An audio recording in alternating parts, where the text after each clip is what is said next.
Hello, sir. Good morning po. Ito po yung ano ko. I-open po natin to. Terminal, open. PHP Artisan Serve.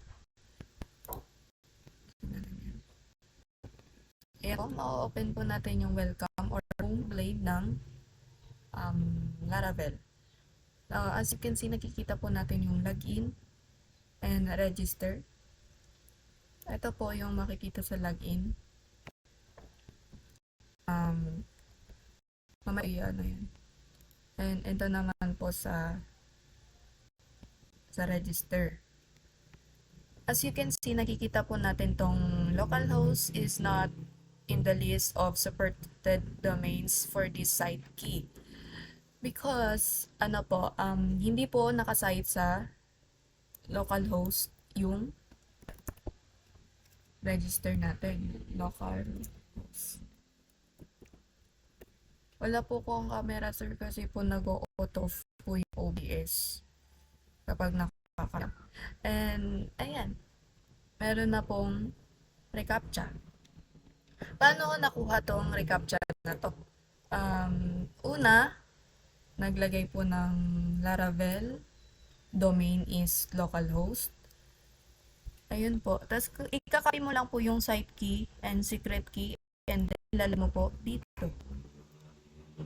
Kapag meron na po yan, tatry na po natin mag-register. Nag-register na po ako kanina eh. Miss.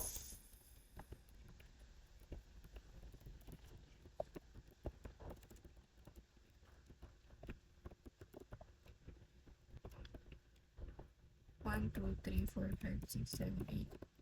1, 2, 3, 4, 5, 6, 7. Ayan, labot. Register. Babalik na po siya sa, sorry po sa background noise.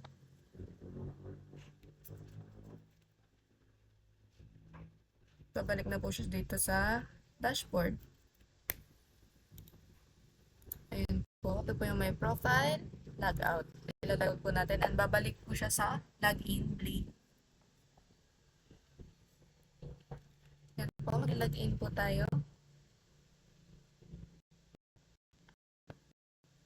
Meron na po din siya dito yung reCAPTCHA po. Nakasana po siya sa localhost.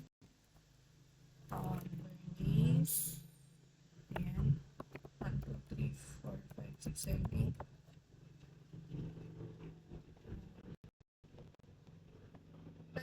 Mag-error po 2, 4, 6, 7 kasi kulang. Mag-error po siya. May lalabas dito na.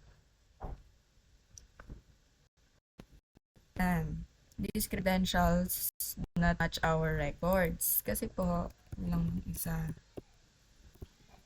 Yan. Remember me. Robot.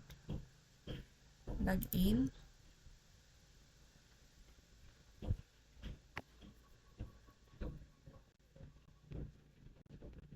Yan na po. Nasa welcome to your Jetstream. Logout po natin. And yung inano po natin na niregister po natin, diretso siya dito sa database.